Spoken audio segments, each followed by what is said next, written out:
పూజ చేసుకునేటప్పుడు దేవుళ్ళకి నైవేద్యం పెట్టాలి అంటే మొదట గుర్తొచ్చేది పులిహోర, దాని తర్వాత గుర్తొచ్చేది చక్కెర పొంగల్. అమ్మవారికి కూడా చాలా ఇష్టమైన ప్రసాదంలో ఒకటి చక్కెర పొంగల్ కదా. దాన్ని ఎలా రెడీ చేసుకోవాలో చెప్పేస్తాను, వచ్చేయండి. స్టవ్ పైన ప్రెషర్ కుక్కర్ పెట్టుకుని దానిలో టీ గ్లాస్ తో నేను పెసరపప్పు వేసి పెసరపప్పు ఇలా గోల్డెన్ బ్రౌన్ కలర్ వచ్చిన తర్వాత అదే గ్లాస్ తో బియ్యం కూడా వేస్తున్నాను. ఇది వేపేటప్పుడు ఆయిల్ కానీ గీ కానీ ఏమి వాడటం లేదు, ఉత్తి పప్పే వేపుకుంటే సరిపోతుంది.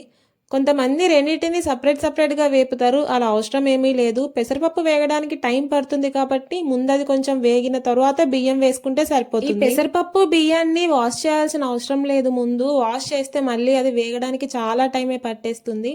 ఇలా వేపుకున్న తర్వాత వాష్ చేసుకోవచ్చు, ప్రాబ్లం ఏం లేదు. లో ఫ్లేమ్ లో పెట్టుకుని మాత్రమే ఇలా వేపుకోవాలి, లేదు అంటే పప్పు మొత్తం మాడిపోతుంది. దగ్గర నుండి ఇలా కలుపుకుంటూ ఒక 10 నిమిషాలు వేపుకుంటే సరిపోతుంది. బియ్యం ఇలా వేగిన తర్వాత ఒక 3 టైమ్స్ వాష్ చేసుకుంటే సరిపోతుంది. దాని తర్వాత జనరల్ గా మనం రైస్ కి గ్లాస్ కి 2 గ్లాసెస్ ఆఫ్ వాటర్ వేస్తాం కదా, అలానే వేసాను నేను. 1 గ్లాస్ బియ్యం అండ్ 1 గ్లాస్ పప్పు కదా, సో 4 గ్లాసెస్ ఆఫ్ వాటర్ వేస్తున్నాను.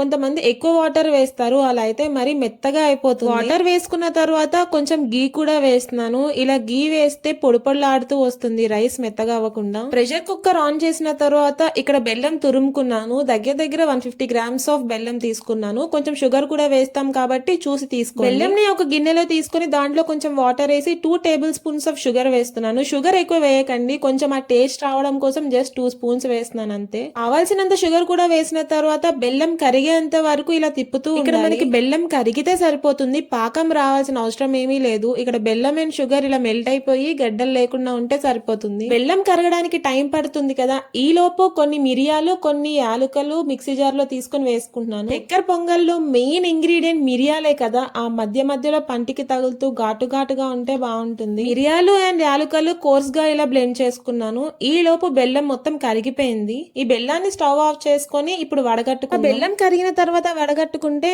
అందులో ఉన్న చెత్త అంతా వెళ్ళిపోతుంది. బెల్లం కరిగే లోపు ఇక్కడ పప్పు అండ్ బియ్యం కూడా రెడీ అయిపోయింది. 2 విజిల్స్ వేయించుకున్నాను. పప్పు బియ్యం ఇలా ఉడికితే సరిపోతుంది, మరి పేస్ట్ గా ఉడికితే బాగుండదు. మనం బెల్లం వేసి కలిపే లోపు ఇంకా మెత్తగా అయిపోతుంది. నెక్స్ట్ ముందే కరిగించి వడగట్టుకున్న బెల్లం పానకం ఉంది కదా, దాన్ని కూడా వేసేస్తున్నాను.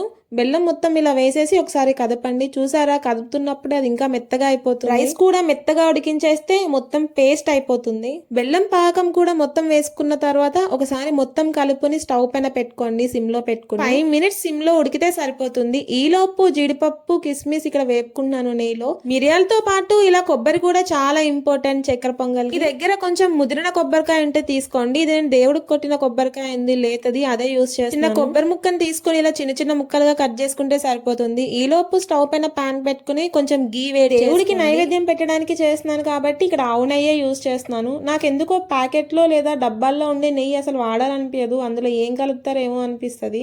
అందుకే మోస్ట్లీ ఏ నైవేద్యానికన్నా నేను అది యూస్ చేయను. గీ కొంచెం వేడైన తర్వాత ముందుగా కట్ చేసి పెట్టుకున్న కొబ్బరి ముక్కల్ని వేసేసి వేపుకోండి. ఇది కొంచెం వేగడానికి టైం పడుతుంది కదా, ఇది వేగిన తర్వాత జీడిపప్పు అండ్ కిస్మిస్ వేసి వేపుకోవచ్చు. వేసుకున్న కొబ్బరి ముక్కలని బ్రౌన్ కలర్ లో వేగిపోవాలి, అప్పుడే చక్కెర పొంగల్లో ఆ టేస్ట్ బాగుంటుంది. కనిపిస్తున్నట్టు వేపుకుంటే సరిపోతుంది, ఇంకా కొంచెం బ్రౌన్ గా అయినా ఏం పర్వాలేదు. చక్కెర పొంగల్కి కొబ్బరి ముక్కలు ఎంత వేగితే అంత టేస్ట్ వస్తుంది. తర్వాత కొద్దిగా జీడిపప్పు కొద్దిగా కిస్మిస్ కూడా వేసి వేపుకుంటున్నాను. ఈ రెండు వేగడానికి పెద్ద టైం ఇవన్నీ చక్కగా నేతిలో వేగిన తర్వాత స్టవ్ ఆఫ్ చేసుకొని ముందే స్టవ్ పైన ఉడికించి పెట్టుకున్నాం కదా, దాంట్లో వేసేసేయండి. ఈ జీడిపప్పు కిస్మిస్ కొబ్బరి వేసిన తర్వాత ఒకసారి కలుపుకోండి.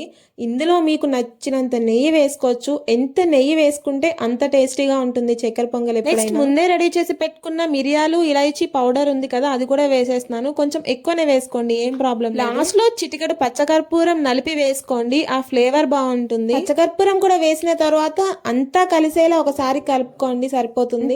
చాలా ఈజీగా చక్కెర పొంగలి రెడీ చేసి దేవుడికి నైవేద్యం సమర్పించిన తర్వాత నేను కూడా ప్రసాదం తీసుకున్నాను. చాలా బాగుంది టేస్ట్. ఇది కూడా ఇదే పద్ధతిలో డెఫినెట్ గా ట్రై చేయండి, అదిరిపోతుంది. That's it for video and follow for more.